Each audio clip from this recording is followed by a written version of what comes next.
Voilà, c'est parti. Donc, bonjour à tous et bienvenue à cette nouvelle conférence métier du CFA IGS filière Banque Assurance Conseil. Alors, nous avons l'immense plaisir aujourd'hui d'accueillir Monsieur Yves Éonet. Bonsoir, monsieur. Merci beaucoup. Bonsoir, je suis ravi d'être avec vous.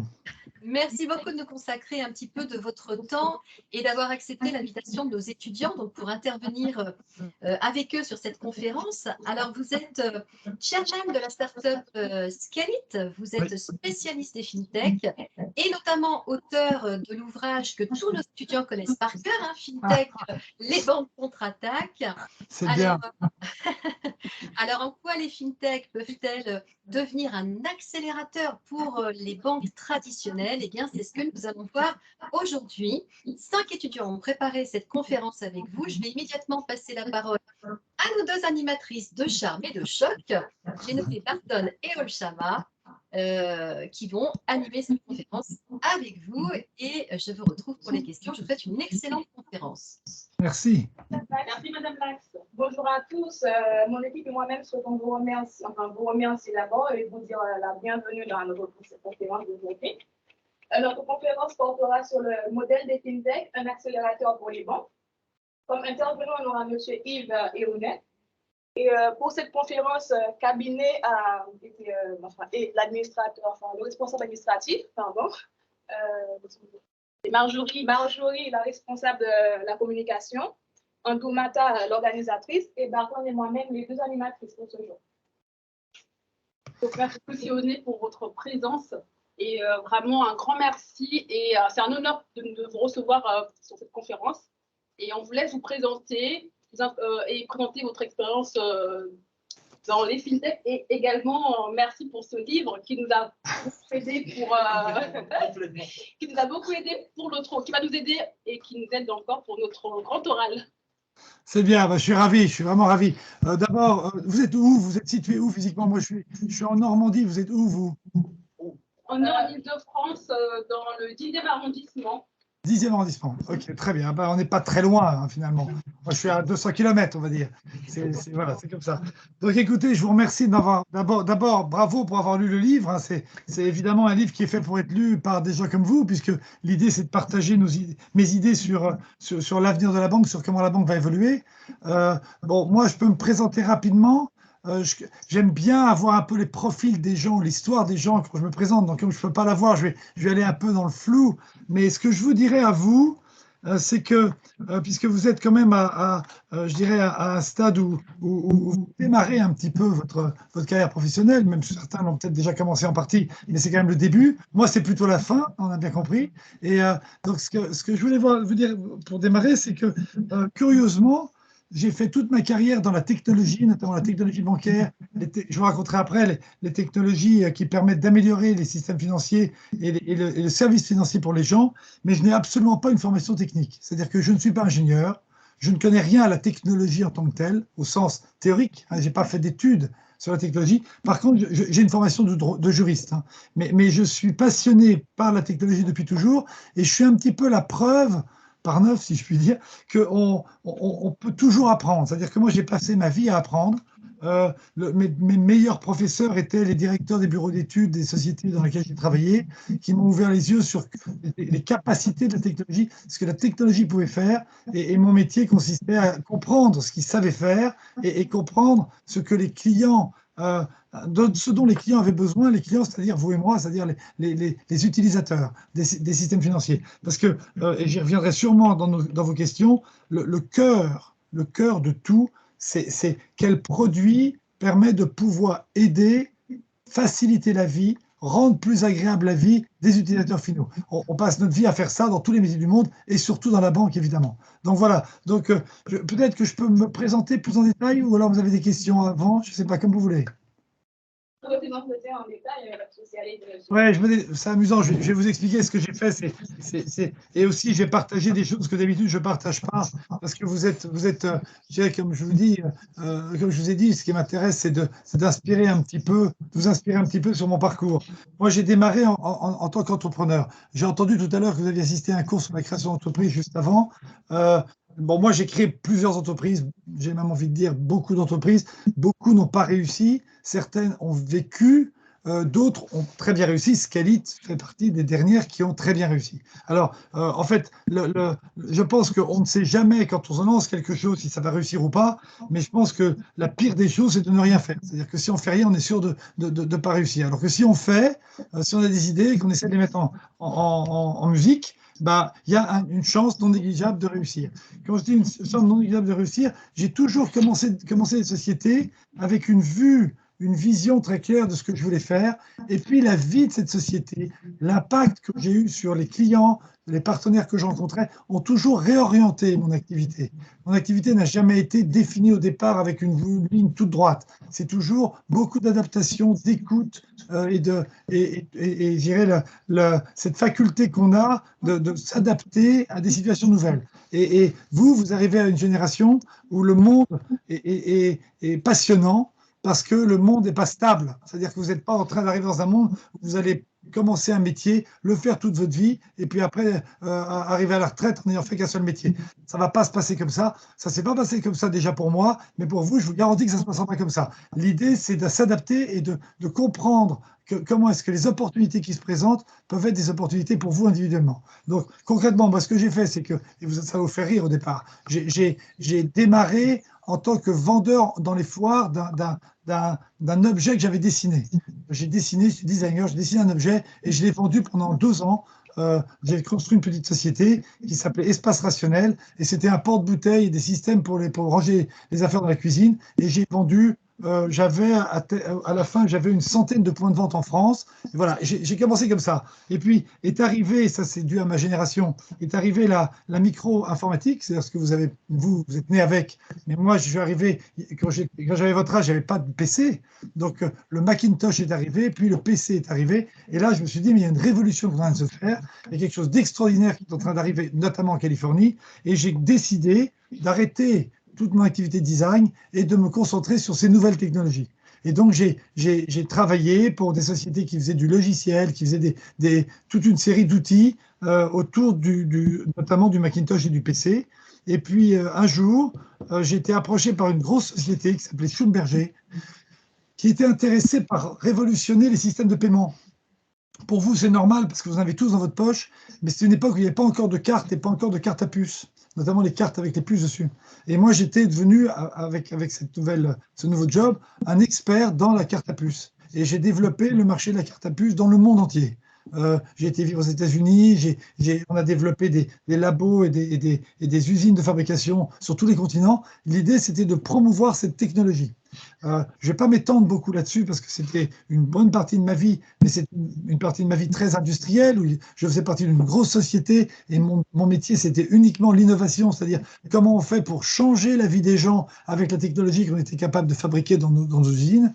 Et puis, un jour, c'était en 2005, c'est vieux, en 2005, j'ai vu apparaître les premiers téléphones mobiles, notamment les smartphones. C'était juste avant les smartphones. Et là, je me suis dit, mais là, on a un outil qui va transformer nos vies, on a un outil qui va remettre en cause tout. Et j'ai quitté cette grande entreprise pour me lancer tout seul dans mon garage. En fait, j'étais dans mon garage. Et je me suis dit, je vais imaginer les systèmes bancaires, comment est-ce que la banque va utiliser ces dernières technologies qui sont les téléphones mobiles. Et ça, c'était le début de l'aventure Scalit.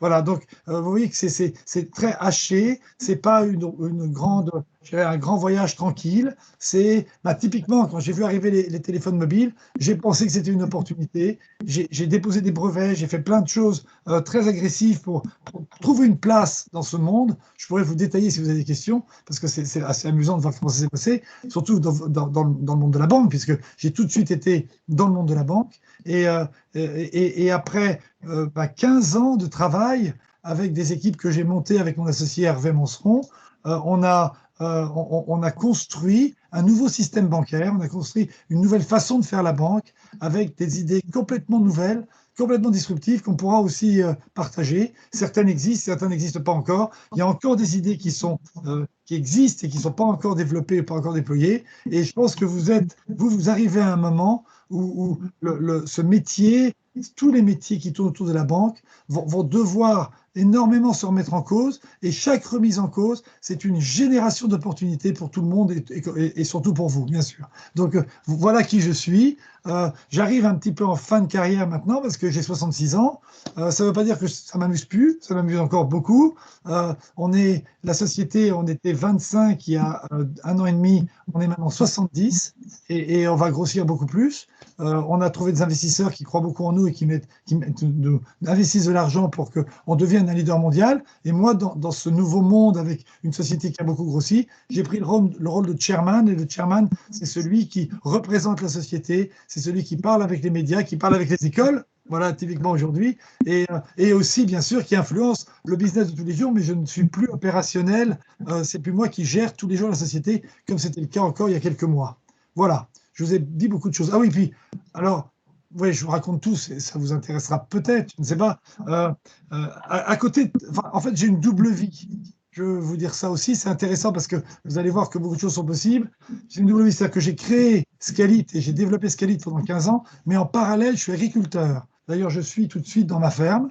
Donc, j'ai planté un verger de 4 hectares. Alors, je suis producteur de pommes. J'ai monté une micro-cidrerie et on est en train de faire grossir cette activité aussi, dans laquelle on espère. Alors, c'est beaucoup plus long que la banque et c'est difficile d'être plus long que la banque parce que la banque, c'est toujours très long. Mais le cidre, c'est quelque chose dans lequel je travaille depuis maintenant plusieurs années et on espère peut-être dans 2 ou 3 ans produire un cidre de très bonne qualité et tous les produits autour. Voilà, et c'est quelque chose que j'ai lancé avec ma famille depuis maintenant une quinzaine d'années, pareil. Voilà. Vous savez tout sur moi. Merci beaucoup, M. Onet, pour votre belle expérience et votre expertise. Très détaillé, nous vous remercions. On va donc entamer la phase questions-réponses. Bah oui, c'est ça l'idée. En commençant d'abord par la première question qui est, selon vous, qu'est-ce qu'une fintech? Avec vos mots en détaillant, comme ça on pourra avoir une autre visibilité sur ce qu'est les fintech. Alors, je vais vous parler de fintech. On ne va pas parler technique, parce que le sujet, il n'est pas technique. C'est curieux, mais ce n'est pas un problème technique, la banque. Même si la banque dépend beaucoup de la technologie. Mais ma vision des fintech, elle est assez, elle est peut-être un peu originale. En fait, ce qui se passe, c'est que l'évolution des technologies fait que la banque, aujourd'hui, est en train de rentrer dans un nouveau cycle. Un nouveau cycle, ce que j'appelle un nouveau cycle, c'est-à-dire qu'aujourd'hui, la banque utilise des très vieilles technologies. C'est ce qu'on appelle les core banking systems. C'est des systèmes informatiques très complexes, très gros, très lourds, très difficiles à gérer et qui ont été dessinés et construits il y a à peu près 50 ans. Okay, donc, on est dans un monde, la banque, où tous les jours, tous les banquiers se connectent sur un vieux système très ancien qui a été constamment remis à niveau, constamment. On lui a donné une apparence de modernité. L'apparence de modernité en question, c'est en fait des couches logicielles. C'est-à-dire qu'on a rajouté sur un vieux logiciel une couche qui a modernisé l'opération de la banque. D'accord ? Donc, pourquoi je vous raconte ça ? Parce qu'en fait, cette façon de gérer a rendu la banque excessivement rigide. Et la banque est incapable aujourd'hui d'innover, est incapable on dit qu'elle n'est pas agile. C'est-à-dire qu'elle est incapable de s'adapter aux nouvelles demandes ou aux nouvelles attentes ou aux nouveaux facteurs qui arrivent sur le marché.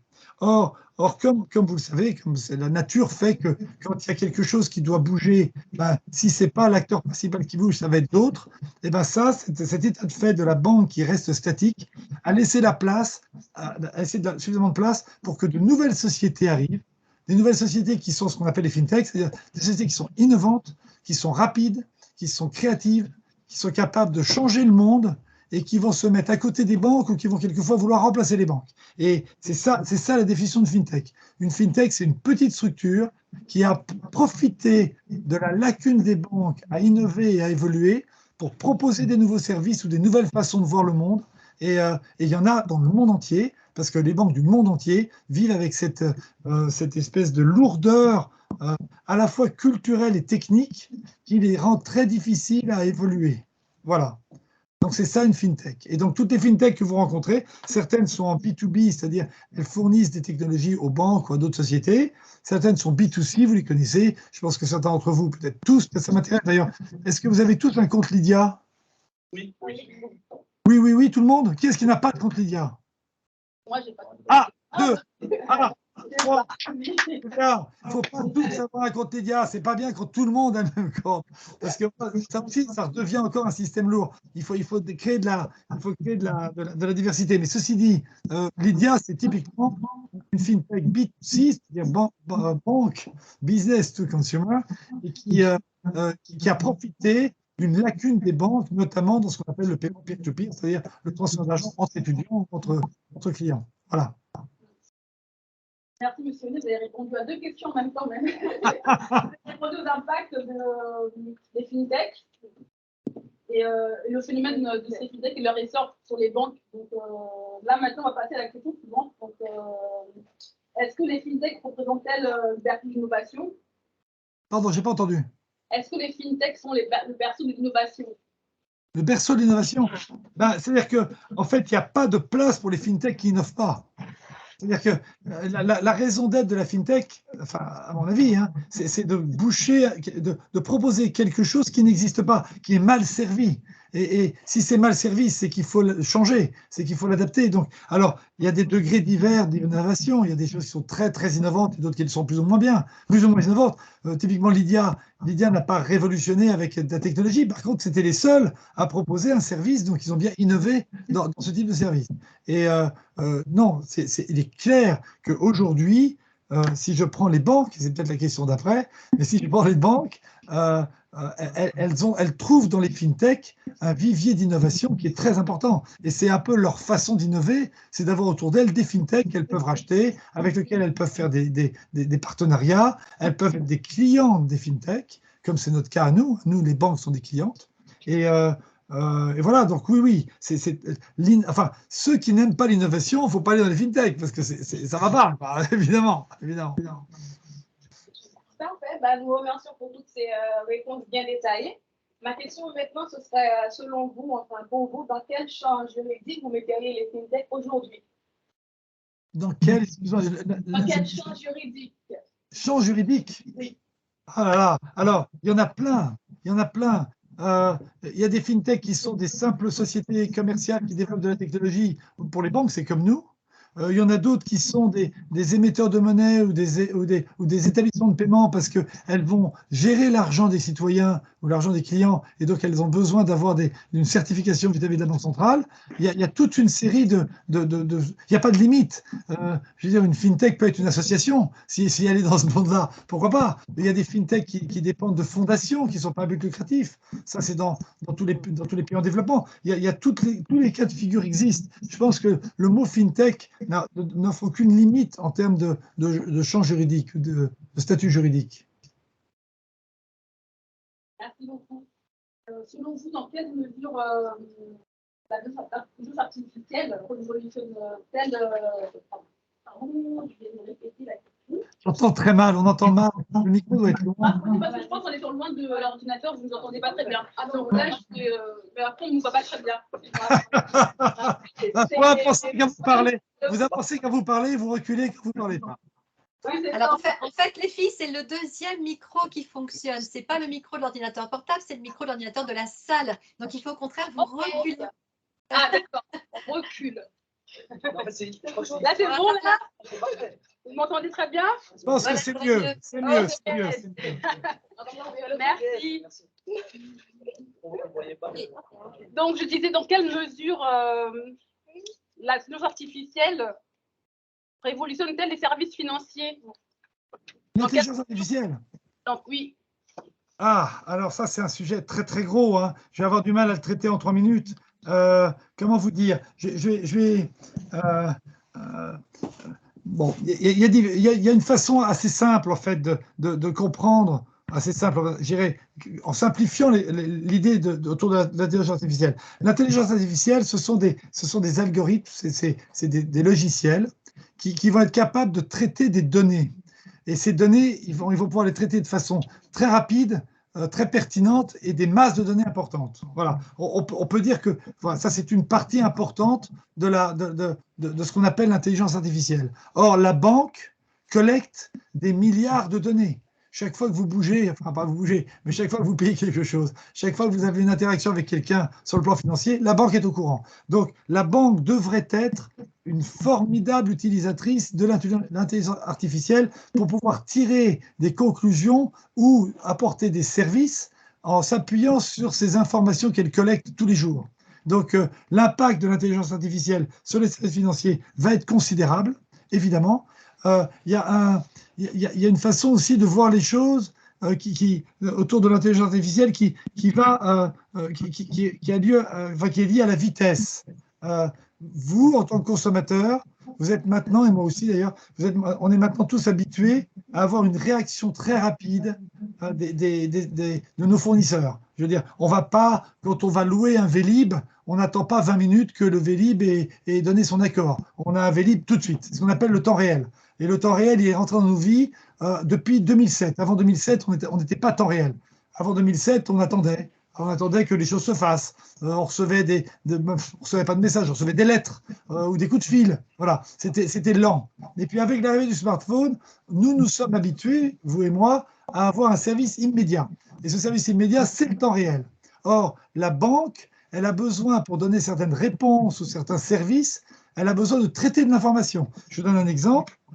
Si jamais certains d'entre vous veulent acheter une voiture ou quelque chose et vous voulez faire un emprunt, eh bien, la banque, elle doit utiliser beaucoup d'informations qu'elle a sur vous, mais elle doit aussi utiliser l'information qu'elle a sur le marché des voitures, sur les comportements des consommateurs, sur les tendances d'évolution de l'économie, toute une série de paramètres qui, avant l'intelligence artificielle, étaient faits à la main. C'est-à-dire qu'à la main, il y avait quelqu'un qui prenait les dossiers, qui connaissait les sujets et qui disait, bon, ben, j'accepte tel prêt à telle condition. Eh bien, maintenant, ce service-là prenait plusieurs jours, voire quelquefois plusieurs semaines pour être livré au client. Enfin, avec l'intelligence artificielle, on va pouvoir le faire quasi instantanément. C'est-à-dire qu'en quelques secondes, vous aurez une réponse sur votre prêt, la demande de prêt. Ça, on voit tout de suite que l'intelligence artificielle permet de pouvoir accélérer le traitement d'informations. Je vous donnerai un exemple que j'aime bien. On a des clients en Angola, en Afrique, et dans la montagne, et on est capable de livrer un prêt à ces gens. Alors, c'est des petits prêts, on appelle ça quelquefois le microcrédit, un petit prêt.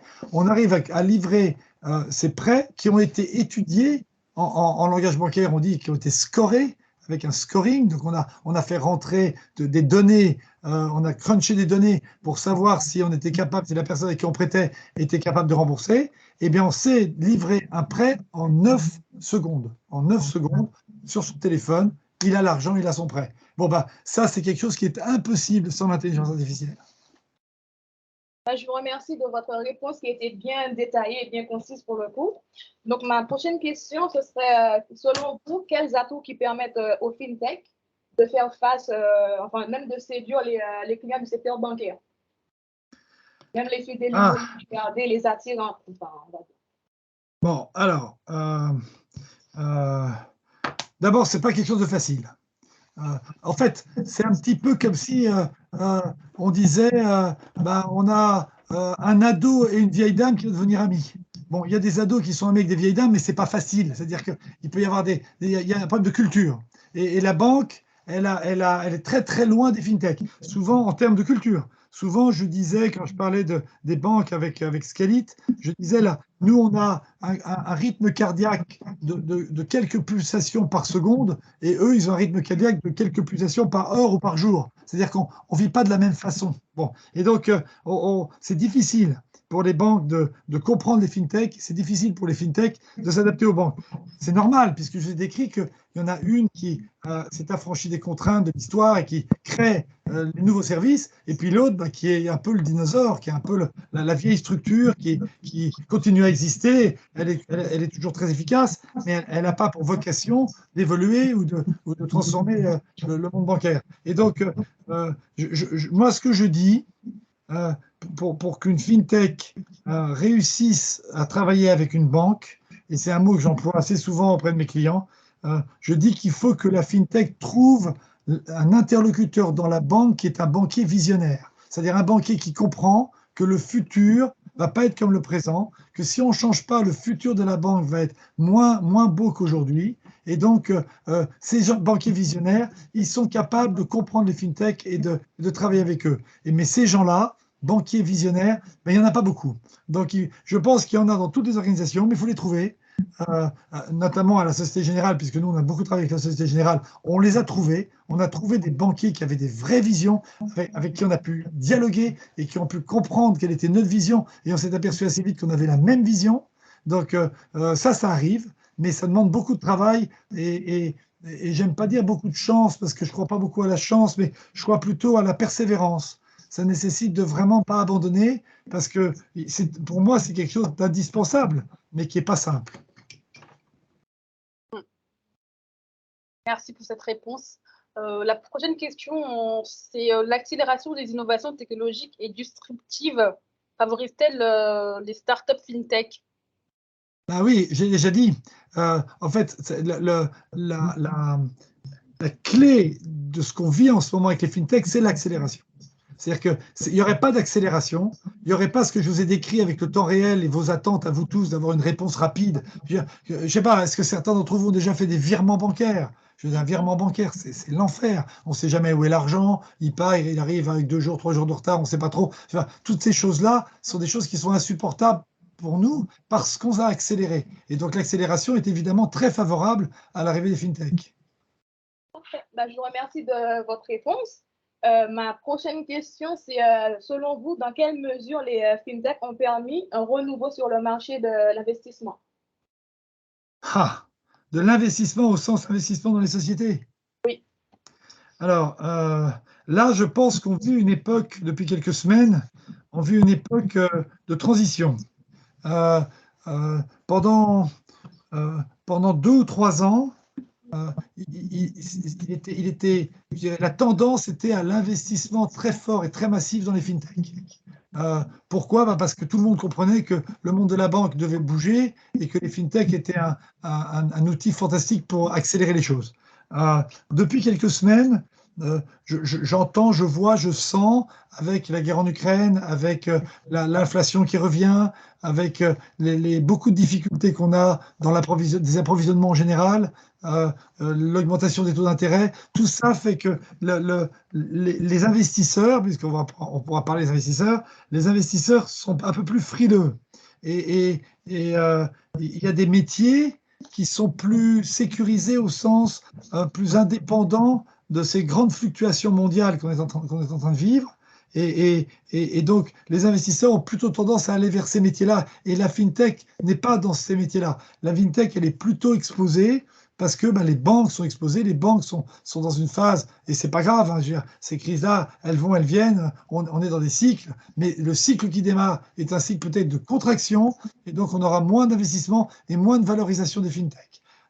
Mais ça reviendra après, comme d'habitude. Mais là, et on sort d'une période très, très florissante où les valorisations et où le nombre d'investissements dans les fintechs a été très, très important. Merci beaucoup. Pensez-vous que le 100% digital d'une fintech est-il plus satisfaisant qu'une banque de proximité? Alors, ça, c'est un vrai sujet. Je pense qu'on est au Moyen-Âge du digital. Je pense que le digital, il n'a même pas encore compris qu'il était digital. Au sens où la définition de qu'est-ce que le digital, personne n'est d'accord. Je ne vais pas vous poser la question parce que vous êtes un peu loin, puis je vous vois de dos. Vous me voyez de face et moi je vous vois de dos. Pas vous, hein, pas vous deux, évidemment, pas les deux, bien sûr. Mais en gros, suivant la personne à qui on parle, il va vous répondre autre chose quand on dit qu'est-ce que le digital. Par exemple, et je parle des banquiers, hein, je ne parle pas du reste du monde, je parle des banquiers. Un banquier, on va lui dire c'est quoi le digital, il va répondre c'est une app. Ou quand on va dire c'est le digital, il va vous dire le digital c'est la possibilité de se débrouiller tout seul sans avoir à parler au banquier, etc., etc. Ou alors d'autres disent, ceux qui sont un peu plus vieux, ils vont dire le digital c'est le home banking, c'est l'accès à la banque par le web. Bon, moi je ne suis pas d'accord avec tout ça.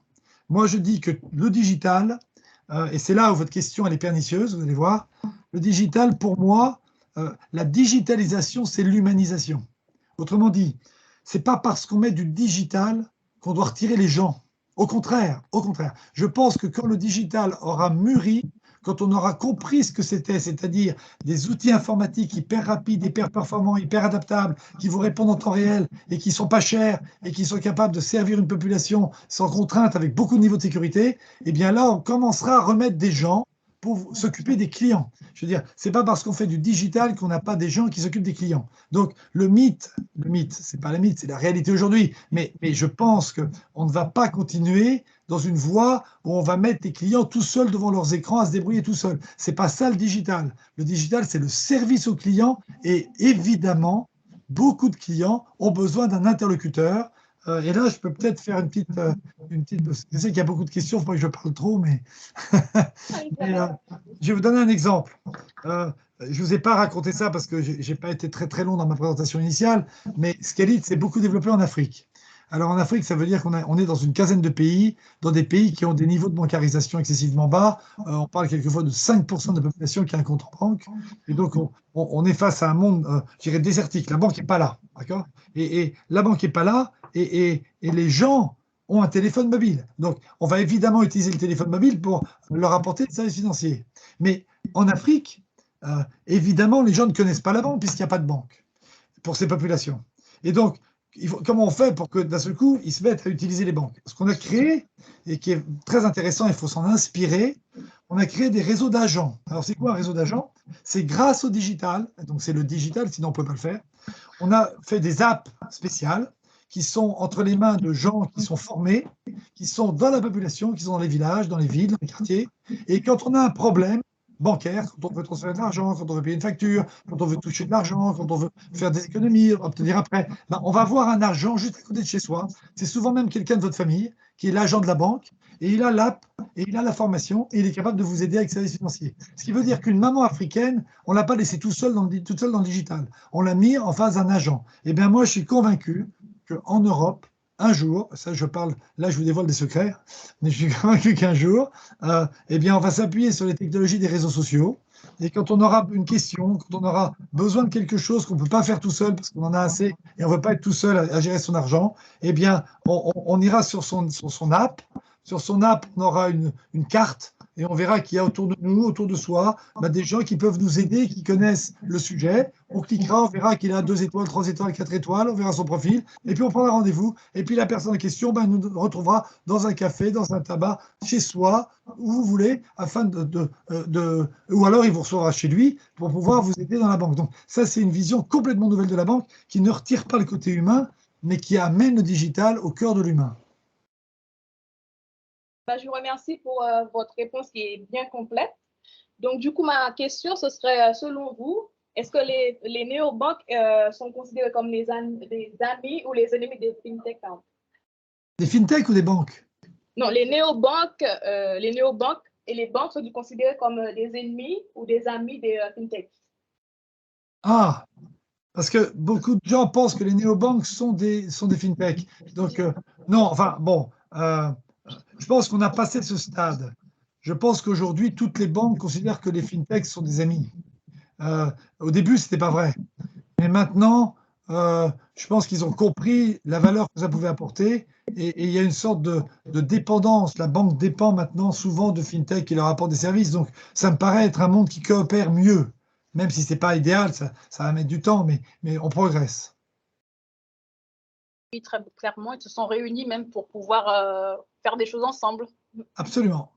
Il y en a même qui ont été rachetés par les banques, comme le compte Nickel avec la BNP, et beaucoup de banques s'appuient sur des fintechs pour des services nouveaux ou pour des... Voilà. Merci beaucoup. Donc, pour la prochaine question, c'est que les fintechs pourront-elles détrôner les banques traditionnelles? Mais vous venez de répondre à la question, donc on est... Je pense vraiment que... cet objectif-là. Non, mais je pense et je souhaite que les banques vivent, que les fintechs jouent un rôle, mais qu'elles ne remplacent pas les banques. Je vais vous dire un petit peu ma vision de la banque. C'est important peut-être parce qu'on oublie c'est quoi une banque? C'est quoi une banque? Et une banque, c'est un organisme qui a pour mission de mobiliser l'épargne des gens pour pouvoir financer l'économie. C'est-à-dire que c'est ça qu'elle fait. Alors, comme elle fait ça, elle fait d'autres services. Elle fait du paiement, elle fait du saving, elle fait des prêts, etc. Mais la logique de la banque, et c'est pour ça qu'on contrôle la banque avec des certifications des banques centrales, c'est qu'elle va prendre l'argent des citoyens pour pouvoir utiliser cet argent, pour pouvoir payer, financer, alors, soit des entreprises, soit des projets. Bon, et ce rôle il ne peut pas être tenu par une fintech. La fintech, ce n'est pas son rôle. Elle n'a pas le droit même de faire ça. Et donc, les banques, elles sont absolument indispensables. Donc, il est indispensable de sauver les banques. Je veux dire, il ne s'agit pas de dire qu'on va remplacer les banques. Ça ne marche pas. Maintenant qu'on n'aime pas les banques et qu'on dit qu'il faut qu'elles évoluent, oui, on est tous d'accord. Personne n'aime sa banque. Mais il va falloir que la banque évolue. Les fintechs participent à cette évolution, mais il n'est pas question de remplacer les banques. En tout cas, j'en suis absolument opposé. Parfait. Bah, je vous remercie pour cette réponse. Ma prochaine question, c'est selon vous, en quoi la crise de 2008 a-t-elle accéléré l'essor des fintechs et des startups? En fait, je dirais que c'est difficile quand on regarde les chiffres, mais je pense que la crise de 2008 a affaibli les banques, même si elles se sont bien remises. Et cet affaiblissement des banques a permis à des fintechs ou à des néobanques de prendre une place. La banque s'est resserrée, s'est contractée du fait de cette crise. Et cette contraction, elle a donné de l'espace au monde des fintechs. Et voilà, je pense, et à la fin, au bout du compte, quand on regarde globalement, tout le monde va en profiter parce que les fintechs vont apporter des éléments positifs et les banques évidemment ont bien récupéré depuis cette crise. Donc, voilà, c'est ça que je pense. Merci pour cette réponse. Pour la suivante, je pense qu'elle est très bien placée pour répondre. Ça concerne un point de vue financier. Donc, selon vous, quel est le coût d'une fintech comparé à une banque classique? Le coût, vous voulez dire quoi? La valorisation ou le coût de ce service? Le coût, oui, c'est ça, tout ce qu'elle demande. Comment est-ce que tous les moyens qu'elle a pour financer son activité Ouais. par rapport à une banque traditionnelle? Cette question, elle est compliquée parce qu'elle est vaste. C'est-à-dire que quand on parle de coûts, de moyens de se financer, derrière tout ça, en fait, ce qu'il faut voir, c'est en fait une société commerciale, une banque ou une fintech, ça a besoin de capitaux. Les capitaux, c'est un peu l'essence, c'est le fuel qui permet de faire tourner. D'accord? Donc, nous, Scalite, on a levé beaucoup d'argent. Alors, pas beaucoup d'argent, mais souvent de l'argent pendant 15 ans. Et puis là, récemment, on vient de lever 25 millions d'euros et même plus. Et donc, qu'est-ce qu'on fait avec cet argent? On dépense cet argent pour se développer, pour embaucher et pour développer notre produit, pour pouvoir faire plus de chiffre d'affaires et convaincre plus de gens que notre solution est bonne. Et les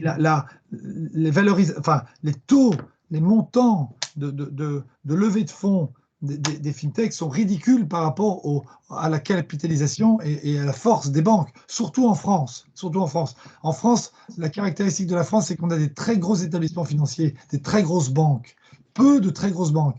Dans les pays comme l'Allemagne ou l'Italie, il y a beaucoup de petites banques. Donc, ce n'est pas tout à fait le même schéma. Mais au bout du compte, la valeur ou la capacité d'être financée d'une fintech, elle est très très petite par rapport aux banques. Enfin, j'ai envie de dire, on n'est pas dans la même cour. Et sur ce plan-là, la banque est imbattable. Voilà. Alors maintenant, si vous parlez de coûts, en parlant de quel est le coût des services proposés par les fintechs, notamment les néobanques, par rapport aux banques classiques, là aussi, c'est un peu un piège parce qu'aujourd'hui, on y reviendra peut-être tout à l'heure, les néobanques ne sont pas rentables. Donc, elles facturent, mais ce qu'elles facturent à leurs clients ne leur permet pas de vivre. Elles vivent du capital qu'elles lèvent régulièrement. Lydia n'est pas rentable, par exemple. Lydia, vous avez l'impression que vous payez peut-être un service, ou pas d'ailleurs, je crois que c'est gratuit, mais eux, ils ne gagnent pas d'argent. Donc, ils ne peuvent vivre que parce qu'ils ont des investisseurs qui mettent de l'argent pour le moment à perte, avec un espoir qu'un jour, la société soit rentable. Donc, sur ces problèmes de coûts, on est dans des mondes très, très différents entre la banque et les fintechs. Merci pour cette précision, M. Honnet. Ma question maintenant, c'est selon vous, les banques traditionnelles seront-elles un jour regardisées par les fintechs? Je ne crois pas. D'accord. Je ne crois pas parce que, en fait, les banques traditionnelles vont profiter des fintechs. Alors, je me trompe peut-être, mais non. Je suis convaincu que les banques ont une capacité d'adaptation qui est lente, mais qui est réelle. Et ils vont évidemment, à un moment donné, être au même niveau, voire en avance sur les fintechs. D'accord, merci beaucoup. Donc, les acteurs traditionnels sont-ils en retard dans l'adoption des fintechs? Je ne pense pas. Comme vous avez dit, ils s'associent pour travailler ensemble et surtout, si ils peuvent partager leurs connaissances, pour pouvoir acquérir les nouveaux clients, comme les fintechs qui sont déjà en train d'acquérir les clients qui n'ont pas, on va dire, beaucoup de finances. Ouais. Merci. Alors, bon, les 2 prochaines questions, vous avez déjà répondu enfin, auparavant. Donc, pour le coup, la question que je vais vous poser, c'est est-ce que les banques traditionnelles sont-elles plus fiables qu'une fintech? Ah alors, derrière cette question, vous parlez le sujet, en fait, c'est la confiance. Quand vous dites fiable, c'est confiance. OK? Alors, la confiance, c'est un peu comme la sécurité. C'est des choses qui sont. Alors, disons, la confiance, ça ne se mesure pas. Ça ne s'achète pas. Ça s'acquiert par toute une série d'interactions, d'historiques, de comportements. Et aujourd'hui, voilà, les gens, enfin les clients ont pleinement confiance dans leur banque, quel que soit le niveau de fiabilité. Quelquefois, ça ne marche pas très bien, mais ils ont confiance dans leur banque. Les néobanques et les fintechs, j'ai envie de dire, c'est pareil. Si moi j'ai des comptes dans les fintechs, si j'ai pas confiance, je m'en vais. Si c'est pas fiable, je m'en vais. Donc, et comme on peut partir facilement, si on reste, c'est qu'on a confiance. Donc, je dirais, la notion de confiance, elle est très subjective. Alors maintenant, en termes de fiabilité, il y a eu quelques accros assez médiatisés dans le monde de la fintech, avec des gens qui ont perdu de l'argent. Il y en a eu un petit peu. On oublie qu'il y en a eu autrefois dans les banques, mais les banques, elles sont couvertes par la loi. Vous savez, la loi française couvre à concurrence de 100 000 euros tous les dépositaires d'argent pour que, si jamais il y a un problème, ben, l'État, entre guillemets, rembourse le client et d'un banquier qui aurait perdu ou qui aurait fait faillite ou qui aurait eu un problème. Donc, il y a une fiabilité bancaire qui est plus légale que réelle. Maintenant, les systèmes globalement marchent bien, que ce soit dans les fintechs ou dans les vieilles banques. Et les nouvelles technologies, pour moi, elles apportent plutôt de la fiabilité. Mais tout ça est un peu subjectif. Merci beaucoup pour ces réponses et toute cette expertise. Est-ce que dans la salle, vous avez des questions par rapport à tout ce qui vient d'être dit? Pas de questions? Pas de questions? Bah, tout a été clair. Madame Lac, vous avez une question à poser. Monsieur Honès, vous voulez revenir sur un point ou sinon pour nous? Alors, oui, il n'y a pas de questions dans l'Assemblée? Non, personne. Monsieur Non, Honès, on a été très complet. On a Ça a été été très clair complet. et complet, c'est ça? Moi, j'en avais plusieurs, des questions, mais alors, je ne sais pas si c'est peut-être un peu curieuse, hein, mais j'avais quand même une question, c'est pourquoi, qu'est-ce qui a fait que TACPay est devenu Scalit? Alors, en fait, toutes les sociétés comme nous, on a une histoire. On a tous une histoire. Et toutes les fintechs démarrent dans un domaine précis. On ne peut pas être trop large quand on démarre. Et nous, on a démarré dans le paiement. Et donc, on s'est appelé TACPay parce que notre technologie, c'est une technologie de paiement. Et puis, au fur et à mesure, on a développé la relation avec nos clients. Au fur et à mesure, on a compris les besoins des banques. On a développé ce qu'on appelle maintenant un core banking system, c'est-à-dire un système bancaire complet. Et donc, le mot TACPay nous collait dans un marché qui était limitatif par rapport à la valeur qu'on apportait au marché. Donc, il fallait trouver un autre nom. Il y avait une autre raison. Il y a une autre raison qui touchera probablement, enfin, vous allez entendre, je pense que vous allez comprendre tous là ce que je dis. Dans le monde du grand public, est arrivé depuis maintenant 5 ou 6 ans, peut-être 7 ans, des nouveaux acteurs et qui sont appelés Apple Pay, Google Pay, Samsung Pay. Et donc, il y avait Google Pay, Apple Pay, Samsung Pay et TACPay. Et donc, d'un seul coup, on disait, mais c'est quoi TACPay? TACPay, vous êtes dans quel monde? Et donc, il y a eu un décalage qui s'est créé. Et une marque, c'est très important parce que souvent, les gens regardent le nom, puis ils se disent, ah bah, j'ai compris, il fait du paiement. Mais non, je ne fais pas du paiement. Donc, on a cherché à changer complètement de nom pour pouvoir correspondre mieux, en fait, ne plus correspondre à notre offre, mais correspondent à une image dont on peut parler, scalite, qui a une connotation scale, ça veut dire croître. Il y a un côté un peu suédois, un peu nordique. Enfin, voilà, ce nom apporte une certaine dynamique. Enfin, c'est compliqué de trouver des noms, et on a trouvé ce nom-là, et c'est pour ça qu'on l'a choisi. Merci. Et une deuxième question de curiosité, c'est que vous avez beaucoup parlé de levée de fonds. Alors, on parlait des startups tout à l'heure d'ailleurs. Ouais. C'est intéressant de revenir aussi sur cette notion de startup parce qu'ils sont en train de voir un petit peu la création d'entreprises. Est-ce que vous, aujourd'hui, vous considérez toujours comme une startup? Alors, non. En fait, pourquoi? Une start-up, alors moi je connais mal les montants et les pourcentages, etc. Je ne vais pas rentrer là-dedans, mais série A, série B, série C, il y a toute une logique très organisée d'élever de fonds. L'idée derrière tout ça, c'est assez simple.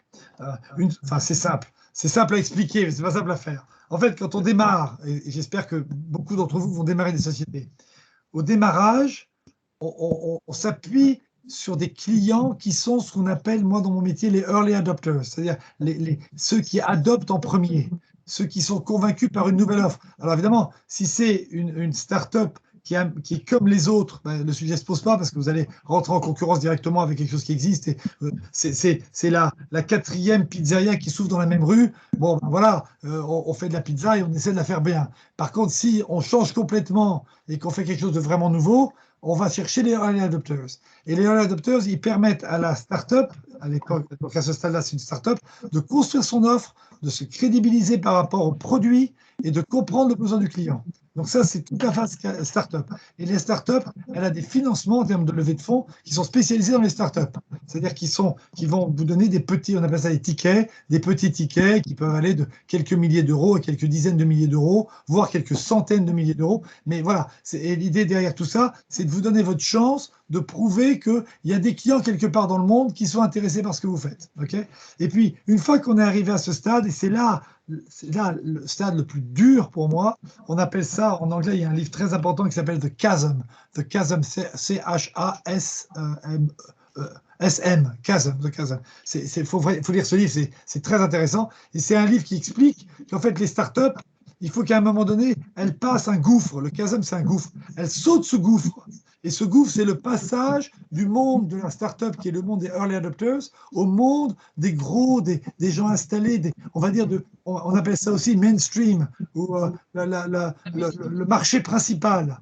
Et ce passage-là, il est très compliqué. C'est là où beaucoup de start-up se cassent la figure, parce que personne ne veut investir parce qu'ils n'ont pas encore prouvé qu'ils pouvaient le faire. Mais si on investit, si on n'a pas d'argent, on ne peut pas le faire. Enfin, c'est compliqué.